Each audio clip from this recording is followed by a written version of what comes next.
All right, inbox. This is the first inbox that you have been in. This is Pistol, in case you've just joined today. And she does a lot of the editing around here and a lot of the other things around here, like changes the light bulbs and that thing. And set up the camera for the tech and stuff. Yeah, so everyone's always like, I understand why I never see her. What does she do? I'm behind the scenes, where I like to be. So we've got a bunch of questions from you guys. First thing I want to bring up, though, is this. The new album, the new Zweihander album, is coming out at the end of the month. And if you make a stupid video of yourself goofing off or dancing or whatever to this music up here on the top, you play the music. There's some videos. There's some examples down here. And this is a wonderful example. Yes. Of course he's dancing there, yes. So that's one. Oh, this is a pretty good one. So yeah, send me a video of you guys dancing, and if we use it in the final video, I'm pretty much going to use them all in there. We'll send you a free copy of the album. And it doesn't necessarily have to be going crazy. It doesn't necessarily have to be dancing either. It can just be anything that goes along with the music that, like whatever the fuck he's doing. that you created. You know, you don't necessarily have to make an ass of yourself. You know. Yeah. So. But if you make an ass of yourself, that's even better. Yeah, it's fun. Anyway, let's get down to some of these questions here, and we put up this a while ago. Yeah, a few days. We've had a rough time. Anyway, let's go ahead and start off with some questions. Okay, what is the most strongly disliked parentheses hated game you've played through most of? Okay, yeah, so you guys can read that on the screen. So, what's a game that you played through but didn't like it? Why would you do that to yourself? Yeah, most games that I play and I know I don't like them, I usually just stop playing them. But there is one that I played to the end because I was waiting for it to get better, and it never did. And that game was Gone Home. And a lot of people seem to have liked it, but I was really underwhelmed. The story, I didn't care. I didn't care about the story. There was nothing about the story that made me want to learn more. Hey, The Verge called that a gripping experience, an important narrative. Good for them. Some other, I think Gawker or some other, fucking stupid website called it something good too. So who's right and who's wrong? The gameplay, I liked the gameplay, but it was very story heavy, obviously, and I just didn't care about the story. And then it ended, and I was like, that was it. And I beat it in like 2 hours, so. And it was, what, like $15 at the time for a 2-hour game? Nah. No thank you. I didn't play it. It looked kind of like a liberal art school project or something. So I was like, it looks neat or whatever, but, I was living in New York when it came out, and I was like, I know plenty of people who make games like this that are the same type of stuff. So I was like, not interested. I didn't really go in with many expectations, and I just ended up disappointed anyway. For me, that game would be Final Fantasy Mystic Quest on Super Nintendo. This game's called, this show's called Inbox. It's not WAS, so we can talk about that, right? Yes. The console game. I was deathly ill, like throwing up every 10 minutes, and my stomach really hurt, and I got to rent a game, and for some reason I was allowed to play this game even though I wasn't allowed to play Zelda, because no one had ever heard about this game. And so I ended up with this game, and my parents didn't know how satanic it was. It's fucking satanic. Anyway, I played this game, and I absolutely loathed it, but it made me kind of forget that I was sick. But then at some points I would be like, I'd pause the game and be like, I don't know if I'd rather remember my sickness or keep playing this game. But I kept playing it until I beat it. And I don't know, it was just, I still don't know if it was worse than being sick or not. It was awful. What did you hate about it? Everything about it. I don't like the Final Fantasy style JRPGs anyway. They're kind of like, whatever, they bore me a little bit. Some of them are okay. It was like a watered down version of that. Like the Mystic Quest, it was like watered down compared to Final Fantasy. Final Fantasy 3 was a much better game. And all the ones after it have been much better games. But Mystic Quest was like just awful. It was cartoonier graphics and just, God, it was terrible. Other than that, Counter-Strike, I've played that one. I keep trying it, but every time I open it up, it's another thing that I wonder why I've done this to myself. I hate that game. You're not get good, noob. Ugh. No, I don't like it. It's not my style. All right, next question is from Chuck Brown, 1272. Logan and or Pistol, what is your favorite beer that you are able to buy in any liquor store? I don't know of any beer other than like Budweiser that you can like, or Bud Light that you can get in like any liquor store. That's way too broad. I like Bigfoot Ale from Sierra Nevada. It's like a 10 or 11%. They call it a barley wine, but it's really like a double IPA. That's what it really is. It's really, really hoppy. And you can get it at most liquor stores. I don't drink beer. I don't like beer. I'm a liquor person. And I would say a liquor that I like that you can get at pretty much any liquor store. I haven't been to a liquor store where I couldn't find it. And that's Kraken rum. Kraken? Kraken. That was much louder. By the way, I'm drinking Fernet. It's delicious. Can you smell how delicious it is? I want to drink it. I could smell it the second you put it there. Some people hate that stuff. I think it's my favorite. Second favorite's bourbon. All right, moving right along here. Absinthe better. Earliest memory you have of using a computer? I don't know, I was like 5. Probably playing Myst or something, or The Dig, something along those lines. Was your first memory like playing a game? I don't know what else I would have been doing on the computer that young, honestly. Huh.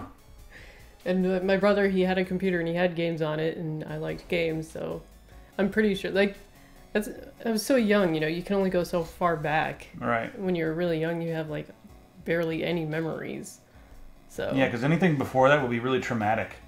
Can you imagine if you could remember everything back from day one? I remember a dream I had when I was messed 2. Up? That was a messed up dream. And that's why I remember it. Did you dream you were born or something? It was a baby exploding on an operating table. I'm being serious. You just ruined the show. It was like a fetus. It wasn't even fully formed yet. Oh, I guess we should make some political statement about pro-life and pro-choice or something like that now, right? They were trying to save it. It was a Christian dream put into your brain by an evangelist. I was raised secular, so no. All right. I guess I have to answer this too now after that. I don't know. We had an Apple IIe, but I think we had an 8086 before that. I'm not sure which one came first that I was using, but the Apple IIe we got to play around with. Played some like text-based games. I don't remember if it was Zork or not, but I think it was Zork. I played Zork. But that wasn't on the Apple IIe. I don't remember. And I was obsessed with the first Police Quest. I played that a lot when I was a kid. Freaking loved that game. God, I don't think that's it.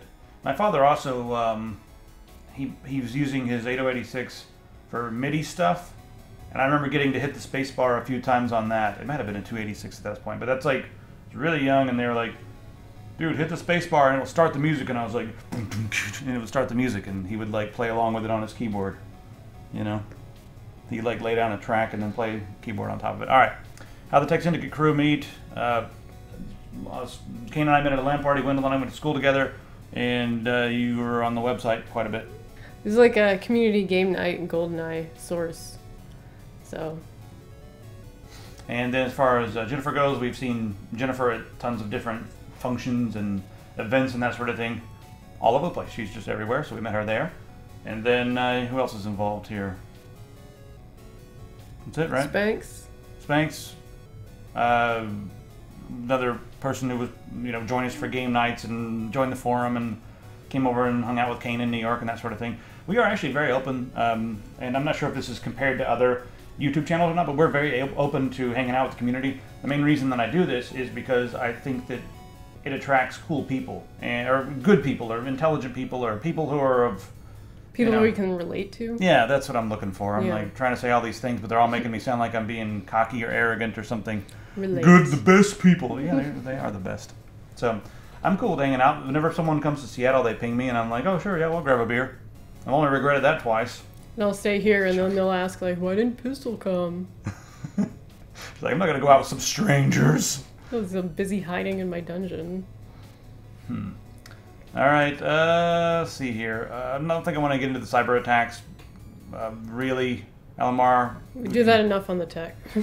Yeah, I mean, I give it a brief answer to that. From the POV of the U.S., what do you think should be done at the federal, state, corporate level to address the cyber attacks from those perpetuated by China that have raised a recent hubbub? I think the biggest problem that we have here is not necessarily the cyber attacks, but it is the The people in power are they just don't understand technology whatsoever, and they're actively doing things to undermine it. We just need a couple of people sitting in a chair somewhere in Washington, D.C. who know this much about technology and this much about the internet, and then we'll be in a much better place. So I don't think there's anything directly I would say to do. Just put someone smart in there who knows how to hire people like Wendell's team to come and advise. That'd be great. And did I hear about DreamHack, the Austin Press Passes? DreamHack wrote us back and said, yes, we'd love to have you guys. So maybe we'll go to DreamHack. All right, next question is from the Kentucky guy from Kentucky. What are your plans for Tech Syndicate in the sort of midterm shit? I was looking for short term because my brain was reading ahead, but it was sort of midterm. I got to read this in a Kentucky voice because it's not going to work. Yeah, there you go. What are your plans for Tech Syndicate in the sort of midterm? Where do you want to be in 2 and 5 years? And what do you want to do to get there? Well, I don't fucking know. Well, time passes and then eventually we're there. That's how we get there. I've got a lot of plans, but I adhere to a belief where if you vocalize your plans and your goals too much, you're less likely to achieve them.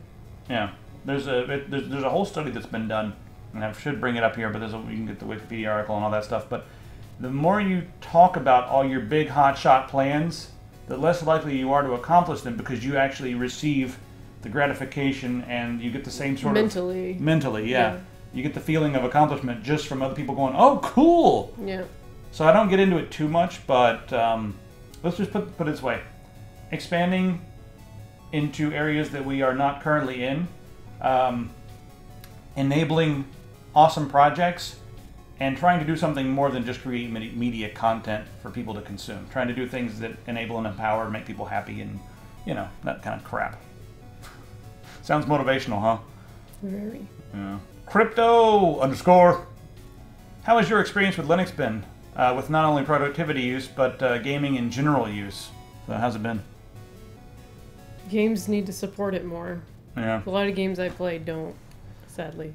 I really enjoy the way it works, and I've used a few different things. I've tried i3 as far as the window manager goes.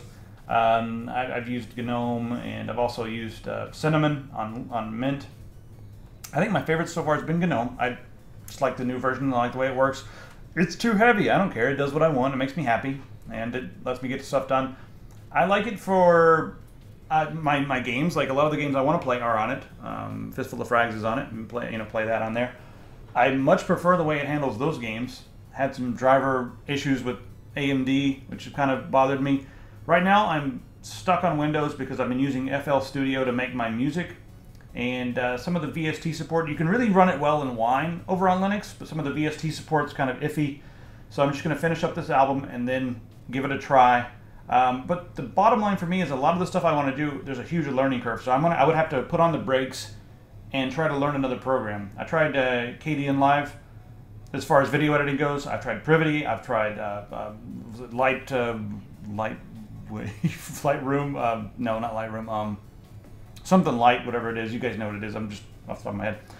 None of them have been easy to get into, and the one that I like the most, KDN Live, completely crashed when I started throwing the 4K footage at it. So Adobe really needs to support it. And then some of the other programs that people are recommending on Linux, they're paid programs. So I'm like, well, why would I pay for a program on Linux when I can just pay for a program on Windows or whatever? So I'm stuck on Windows from a productivity standpoint, and it's not because I haven't tried, but because I really need to get stuff done because you guys want to watch videos. Yeah, for what we do. Yeah, and you're not going to see me if I'm spending 40 hours a week trying to learn a new platform. I could just stop and do it and learn it, but it wasn't what I learned on in the first place. So, and it's not as powerful. I'm sorry, but it's not as powerful as Premiere. So, yeah, we need the developers to support the freaking OS because I like it better than Windows. Robbie Soto, I believe that's how you say it. What's your favorite mod of all time, any game? And I've played a lot of mods that are like full-on games themselves, and then mods in games like Skyrim and stuff. And I think Counter-Strike is a pretty major one, because that was originally a Half-Life mod. And as you can see what it's become, it kind of got huge and exploded and became a huge thing. But then mods within games, like modding Skyrim, for example, and games like that. What the hell is it called? Like something of the Northern Ranger or whatever. Oh, in the Skyrim. camping kit of the Northern Ranger Yeah. and the realistic needs and diseases and Frostfall. Yeah, the combination of those three. I don't really recommend one without the other two. Right. But those are awesome. It makes the game a lot more difficult, and you have to micromanage your hunger levels. You have to micromanage if you get sick, you have to take care of it, and it also, you can die of hypothermia, so you have to monitor your exposure level. Makes it realistic. Yeah. I turned Skyrim into a survival simulator. Okay, for me, my favorite it's a mod for Oblivion, but it's a total conversion. It's Enderall, and it's really interesting because it'll actually use like Carl's... What? Nerim. Enderall's the one for Skyrim that's coming out that I cannot wait for. Nerim is for Oblivion there. Just letting you do this. I'm just like, I don't even know anymore. Just drink more, they'll fix it. Yeah, but anyway, it's got a really gripping story, 40 to 50 hours of content, plenty of side quests, a totally new world, and I feel like it has a more organic feel than vanilla Oblivion. It also is quite a bit nerdier. Like the whole hunting system and a lot of the crafting system that's in Skyrim was ripped out of this mod, not out of their own minds. It really came from this. So, and it's in German as well. I think there may be an English translation, but I had a ridiculous amount of fun with this. I enjoyed it more than Oblivion.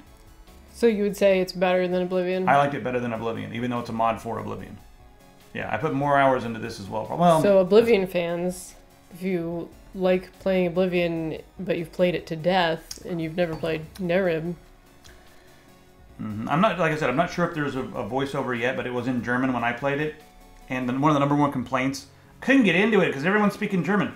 There's subtitles on the bottom of the screen. God forbid you have to read the subtitles. I feel like I read subtitles anyway, even if it's all in English, like the speech and the subtitles, so... Yeah. And it works with your texture and lighting packs. If you want to run an EMB and Carl's texture pack and that sort of thing, it'll work with that because it's using some of the vanilla textures. So it looks pretty good after that. I cannot wait for Enderall, but Nerim is my favorite mod of all time. Daffold asks, I love his profile picture, so I pointed that out. How come Pistol never goes with you to conventions or travels across the globe? Is it because she has to take care of Umbra, or does she not want to go outside? You just answered it right there, right? Yeah, both. Umbra is, she requires a lot of care. She's a very crazy dog who needs someone who knows how to handle her, and not everyone can handle her like me. So I take care of her. I have had dog sitters for her before in the past, but they're hard to find, the right one. And since we just moved, now I have to search over again. And also traveling, I like going to new places, but I heavily dislike the traveling process. Like getting on a plane and packing and all that nonsense and staying in hotels and everything. I don't like it. If I could just teleport somewhere, I would. I don't like all the in-between crap that you have to go through. So... And of course, also another person going to conventions is, another plane ticket, more money and everything. So it kind of saves money to be here. And then also I edit a lot of footage from here. Because if I was there with them, if I was there with them, I wouldn't have as much time to edit the videos and getting them online in a timely fashion. So that also helps with that. It's weird. I'm like the other way around when it comes to travel, because if I'm not traveling, I don't really. It's the only way you can separate yourself from working. Yeah, it's such a huge relief when I start traveling. I'm like, they can't email me. I'm in the air. I can't get any emails anymore. It's okay for a minute. I'm getting so many emails, and sometimes I'm like, and they're all usually in different directions. Like someone's asking a question about this thing over here, and someone ends asking a question about this, and then someone's encouraging me to do something immediately. And I'm like, man, theanine helps. So, but no, it's like... Don't do drugs, man. Yeah, theanine, dude. It's drugs. I'm gonna drop some theanine. Injected. Injected theanine. Theanine, yeah. But yeah, whenever I get there, it's like whatever the process from the travel and all that, that just doesn't matter because I love being somewhere else. And a lot of times when I come back home, I'm like, oh. I think the best job for me would be if I could do a technology version of Anthony Bourdain. That would be the best job ever for me. We should do that. Need a crew for that. All right, next up is from My Maximus. So he says, I know you guys have a lot of channels, a lot of content that keeps you busy, but I had an idea. Oh no, he's asking us for more channels. More Dedicated word. channel for educating. And, Read the TLDR. All right, TLDR, yeah. I've read this already, so yeah. But channel dedicated to teaching people about corporate corruption, net neutrality, and how to fight for it. That's the tech. That's pretty much the tech, yeah. So, I mean, the whole thing is, if we had a full-on channel dedicated to that, I feel like a lot of people would get just too overwhelmed with all that stuff. Some people feel that it's conspiracy theory type stuff, even though it's just completely blatantly fact. This is what it is. that's what conspiracy theorists say. Don't do that. Don't do that. This is not freaking whatever that guy from Texas is called. What's his name that always runs around? There's a pyramid somewhere in Tennessee, and if you look right here, right underneath us, there should be a secret tomb where they meet and sacrifice babies because the reptilians are something. It's not like that. Chemtrails. Yeah, chemtrails, all that stuff. So, and also, more channels. I think if we do anything, we'll just have more dedicated shows on the main channel. I don't really want to have more channels just yet, unless we expand ridiculously. All right, next question is from XDrakeX93. Oh, and Anaconda Sign Logan, or anyone at the tech. Have you ever considered blacksmithing as a hobby? Yes. You have? Yeah, I wanted to blacksmith for a while because it's cool. It's blacksmithing. In my hometown, we have an agricultural fair every year, and there's always a blacksmith there, like blacksmithing away. And I watch. I'm like, yeah, it's cool. But I've never. Hit things with just you get something really hot and just hit it for a long time. That's awesome. Yeah, I was like, that's really cool. But I never pursued it. I also felt the same way about glass blowing. And I was actually going to pursue glass blowing, but it's really expensive, those classes, because there's tons of equipment and everything that goes into it. So that didn't happen either. But maybe one day, there's still time. I don't have any of those aspirations. I'm not very crafty with my hands. I'm crafty with I guess I'm okay with a camera. Like I can, if you have something interesting, I can frame it nicely and take a picture of it. Whereas, I can't, but I can't draw. So, or I can't draw. I can't mold and sculpt. You can't do like fine tuning things. No, if I did something like that, it would come out looking all crooked and weird, and then I'd sell it as abstract art and make a ton of money. I should do this. Profile picture of Bubbles. Eli_is_the_name. Get that out of the way. Get that out of here. I have a question for both of you. How old were you when you first got into metal, and what was the band, song, or album that got you into it, if you remember? Christian metal. I knew it. I knew that's what it was going to be. My mother was very religious, and we used to go to like the Christian bookstore called the Lighthouse in somewhere near Pikeville, Kentucky. I've never heard of a Christian bookstore. They're everywhere. I mean, there's no regular bookstores. There's Christian bookstores. That's pretty much all there is in a lot of places in the South. You go, they've got more than just books. They also have like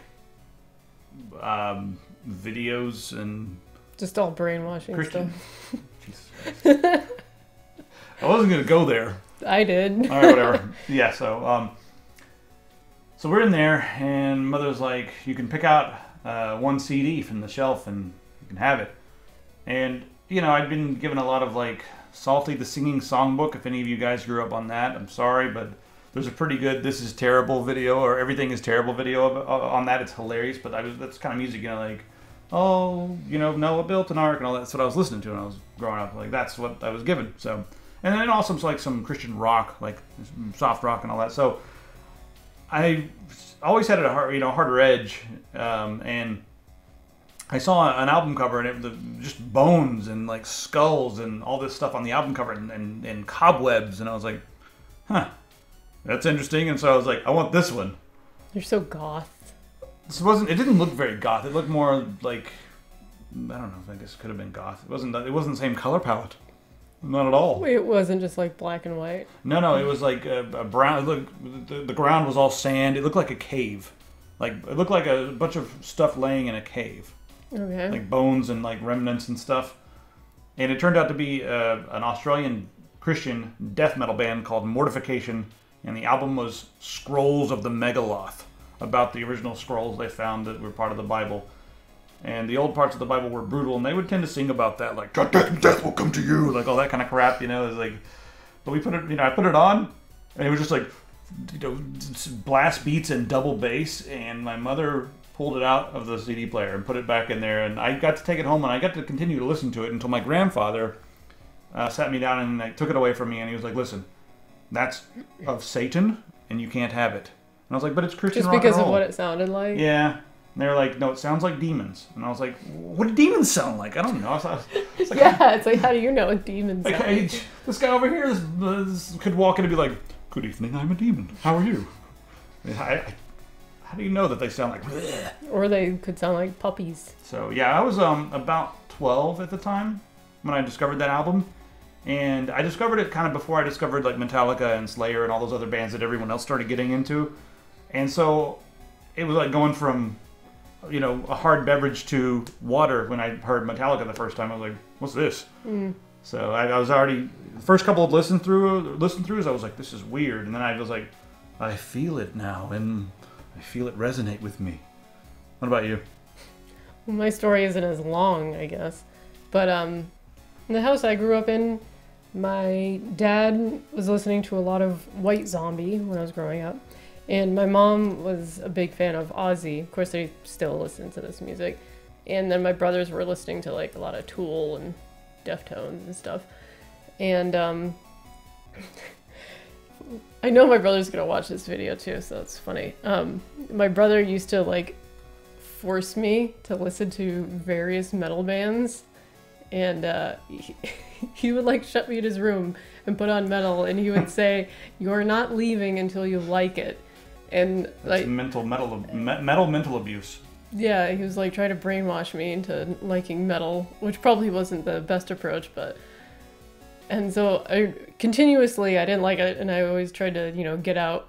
And then one day, his metal of choice that day was Static X, and it was their EP. It wasn't even Wisconsin Death Trip yet, which was their first album. It was their EP before that. And he put it on, and I was like, I actually like this. And so I was listening to it a lot, and then I think I was listening to that CD so much, he just decided to he's like, here, you just keep it. And I was so happy, I almost cried. And I was 9 at the time, if anyone's curious how old I was. And then, yeah, it was just kind of all she wrote from then on. This kind of goes with the next question here. What games you've been playing and what music have you been into? From Larnick. And I'll say right now, if you want to know what games we've been playing, WOZD, just go ahead and watch WOZD. It's already online. Yeah, we're going to answer that in that video. So. Yeah, we haven't filmed it yet, but it's already online because this is going to be online after WOZD. So just watch WOZD. Magic. What have you been listening to lately? Industrial. Give them a couple bands in case they want to know. If you guys have watched your stream, you know. Yeah, I make my viewers listen to my music. I subject them to it. If I'm ever in a situation where I can force a large amount of people to listen to the music I like, I take advantage of it. You can't force them, but they just don't close the browser. It's like, well... Yeah. Well, I was at a hotel room with a bunch of people in it, and I put Industrial on when no one was paying attention. But, give them like 3 or 4 band names out there. I know Cyclone 9. Yeah, Cyclone 9, Synthron, Grendel, Signozic, God Module, all that stuff. So, yeah. I've been listening to a lot of metal, and we have, we're bringing Keep It Metal back. We got the server space ready for it and everything. We're going to be bringing that back very soon when Kane gets here. You should call it Bring Metal Back. Keep It Metal, Bring It Back. I don't know. Tribulation. If you guys know this band, they're kind of smaller, but their latest album is sort of a progressive death metal with a black metal, pagan metal feel to it, but it's amazing. So Tribulation's new album is really good. Other than that, I've been jamming out to a lot of 80s style stuff like Carpenter Brute, Dan Terminus is a ton of fun. They're very cyberpunk sounding stuff. And just listen to Vaporwave. If you guys want loads of cyberpunk style, dark wave, new wave, whatever they call it, 80s style music. Wave. Yeah. Just hit up Rooster. I think he's at Coked Up Canary on Twitter, right? Yeah, I think so. So yeah, you can hit him up at Coked Up Canary. That's spelled just like it sounds. So yeah. So next question is from my password is, there's an underscore in there I forgot to mention, 666. We can log into his account. Do you guys always wear socks? It's very bohemian to not wear socks with your shoes, you know. Also, I have very dirty feet. I always wear socks. Always. Unless I'm like in the shower, but yeah, I always wear socks. Because I grew up in the north, so if you don't wear socks, you're getting frostbite. I'm a freaking hillbilly, man. I don't wear... See, I wear socks whenever I have shoes on because I don't like the feel of like grimy feet inside a shoe, and then it also makes the shoe smell.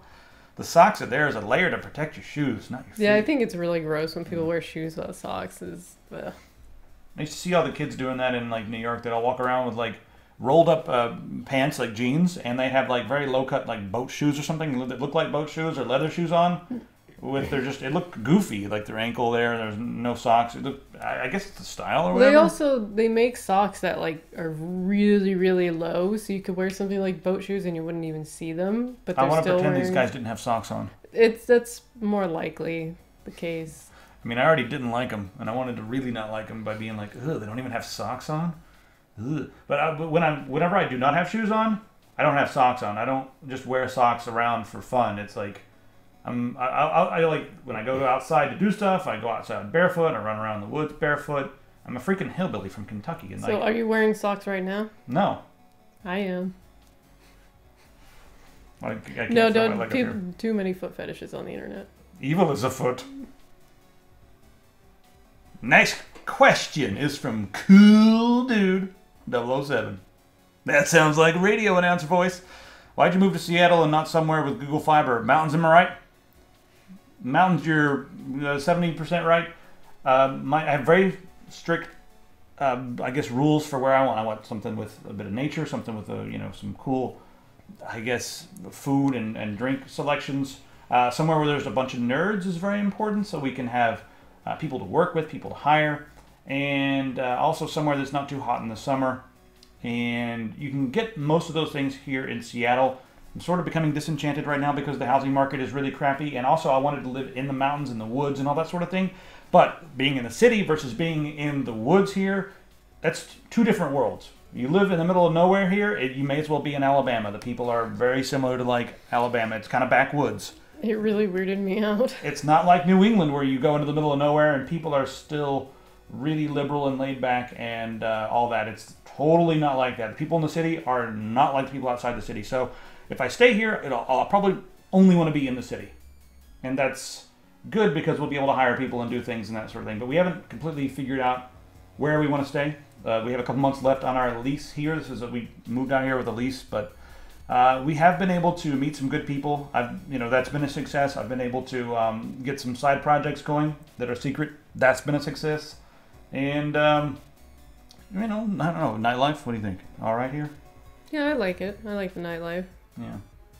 I don't want to complain too much, but I've been slightly disenchanted recently. I have no idea how to say this username. Nohrelis? Nohrelis? Is it Spanish or I don't know? I'm just hoping not. Do you have any guilty pleasures in regards to music or games? When I first read this question, like, obviously there's another second part to it. When I just read that top part, do you have any guilty pleasures in regards to music or games? I thought to myself, well, I'm not ashamed of anything that I like. I'm never ashamed to, say I like this game or I like this song or this band or whatever. And then when I read the rest of it, if you do, don't you think the concept of a guilty pleasure is silly when you're an adult, since you don't really have to care about other people's opinions when it comes to your choice of entertainment? And so, yeah, I do think that's silly when there are people who are, ashamed. Like, if there's a band that they like, but it's, kind of unorthodox or something, so they kind of hide it, just listen to it on their own time and they don't really share that with anyone. I do think that is kind of silly because it's like, who cares, Maybe if you look at it a different way. So I feel like there are a few things that I listen to or a few games that I like to play that I feel like I always have to justify because it's not tough and manly, or it's not, if it's metal, it's like, dude, that's not cult at all. Like, what are you listening to that for? It's power metal. What the hell, dude? Are you like, you going soft on us, Like, I don't like to have to continually justify them, so I don't actively bring it up, but I'll put it on, and if that's the big problem for me. I wouldn't say I feel guilty about it. I just get sick of having to justify the things I like. Don't. Just be like, dude, I like it. Not everyone likes the same stuff. That's weird, If though. everyone liked the same thing, then variety would not exist and the world would be a very stagnant place. Yeah. Isn't there any game out there that you like that everyone just thinks is terrible and you have to feel like you have to justify, no, this is good, I like it. Leave me alone. Is there no game like that you play that people are like, but isn't that game kind of stupid or nothing like that?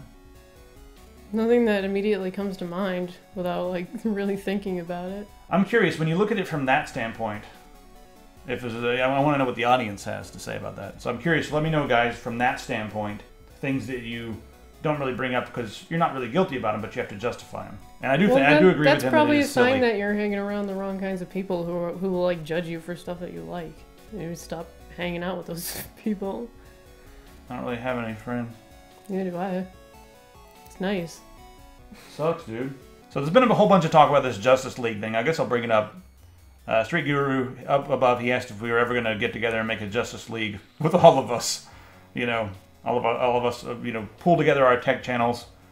And I think it's kind of cool to have different voices and different things, and banding everyone together is probably the wrong way to go. I do like to, here and there have crossover content. That's fun, but I don't think getting together under one roof would be the right thing to do. I don't know. Maybe if we all got together and made an alternate version of YouTube, because YouTube's not a very good place to build your business since it does whatever it wants. It's like, oh, we're going to do this now, and everyone else just has to deal with it. So that'd be kind of cool. I would, we all get along and everything, but when you take a large group of people and force them to all be together, it's kind of inevitable that there's going to be some sort of infighting, And I feel like that could ruin some things. Because someone's going to get sick of someone, Yeah. It's kind of difficult to avoid, especially with that amount of people. So, yeah. Who is the most accurate here? Wendell's Batman. He's obviously like I'm Wonder Woman. So, just my hair is awful in that Photoshop job. It's like shoulder length. My hair is not that short. Who's Austin Evans? Who's that guy? This is the Green Lantern there, MKBHD? Yeah, it's Green Lantern. I don't know who this is. I don't read comics that often. I think Barnacules is the most. That's Superwoman. Yeah, that's what he's like the best. He's basically typecast. Which one is Kane? I don't even know. Kane? Captain Blue Balls or some shit. But he's got yellow underwear. Why do all superheroes wear underwear on the outside? That's what I want to know. So you can tell how super they are. I have no idea. I'm sure there's like I want to know the science behind that. When you're being that super, you have to really hold your pants up. I have no idea. Okay, last question for this episode. There's a lot more to go through, but we'll go through those as soon as we can. So last question here is from Commodore 256. Does anybody miss the days of pre-Steam PC gaming, when discs were more than a Steam key, with local files that required Steam to run? I remember being pissed about Steam when I bought into it because ID Super Pack was $30, blah, blah, blah. Yeah. When Steam first came out, I was playing Counter-Strike a lot in 1.6. And I remember then like a whole bunch of things had to start loading through Steam, and it made the loading process way longer. And so that bothered me the most. So my first impression with Steam was just frustrating loading times. But what I liked about a bunch of PC games being in stores, so another influence of my brother is he showed me that we could go into stores and write the CD key down. So I was young, I didn't know that was like stealing. Can you say your brother's name and address, please, while you're throwing him under the bus here for doing bad things? Hey, he'll only call himself out in the comments. Oh, God. You'd be like, oh, your stuff, you don't even have to buy it. You just write this down on your hand and go home and enter it in, and you got it. It'd be like, oh, that's so cool. Why wouldn't everyone? I've never done that, but I've heard of it, but I've never did it. I was so young, and I was like, like CD keys all over my arm. You like walk home and it's like, I got lots of numbers today. Like, whoa, look at that. It's like there's letters in those numbers. Like, so. With the boyfriend's in China. That's how they do it over there, right? No. God. You know what I did? This is a non sequitur. Or no, it's a tangent. Non sequitur would have been the wrong word. What we did do because I wanted to try it. We always used to try different social hacks when we heard about them. Someone was like, dude, you can go and get receipts out of things and go into a store and return stuff. So I got some receipts out of the trash can and went inside and returned something, and it worked, and I felt really, really weird. Like I was like immediately nauseated that like it worked, because I was like, shit, now I'm in trouble.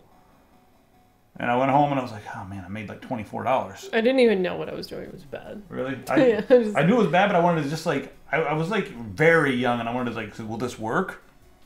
And cops are going to show up any minute now to prosecute me for this horrible crime. for this $24 that I. It's their fault for returning something that they shouldn't have. I don't even know. It's bad. Yeah. Do I miss those days? I miss having physical copies of games and displaying them like back there. I don't know if it's in frame, but yeah, I think you can see them. I like there. They're right there in my head. There. I love big box games for certain things, but only because we have this show. I love like having them back there, because the idea with a lot of stuff on the set is, you know, it's here to say like, oh, these are some of the things that really helped me develop. That's pretty much it. Like I went through that, played these things for hours. They had an influence on me, so put them back here on the shelf. But there's a lot of, there's a lot of new games that I wish I have a big box copy of to put on the shelf. And also another thing about that is like some of these things when you come in, like having a good book on your shelf. Someone comes over, you're not necessarily going to play that copy, and you're not necessarily going to read that book. I would rather have an ebook for most things. But someone else comes over and they see it like, oh, cool, you like this, and then you start an interesting conversation. It's a conversation piece. Yeah, it's a conversation piece over there. So, yeah, I do miss some of the big box, big boxed games, but I don't actually miss those days. I remember the initial days, like you said, when you had to do all these different things and people were complaining and whining. But I think the way we currently have it with Steam, and especially like the GOG Galaxy and some of the other clients, I think that's a pretty nice way to do things. Just buy it online, and it's not wasteful. Steam definitely keeps things organized, so you don't have just a ton of icons on your desktop of all the games and everything, or a folder or what have you. But of course there's going to be the nostalgia factor of everything. So yeah, I'm not too sentimental with many things when it comes to nostalgia. It's like, maybe, I don't know. I can't turn off my sentimentalism. I'm trying to think if there's maybe some things I'm sentimental about, but not much. All right. So the rest of these things we will try to get to later after you get back from your trip. So that's pretty much it.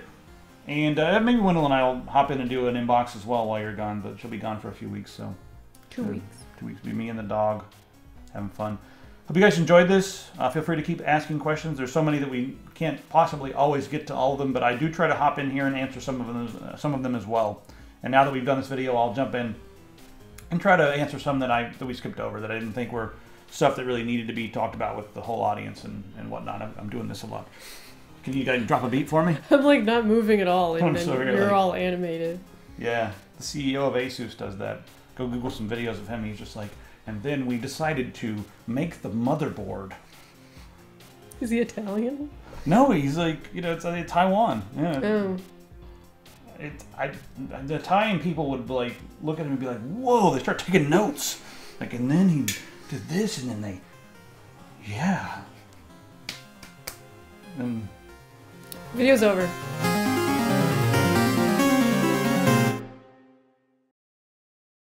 What part of the world do you live in? The average part. Okay, what's next?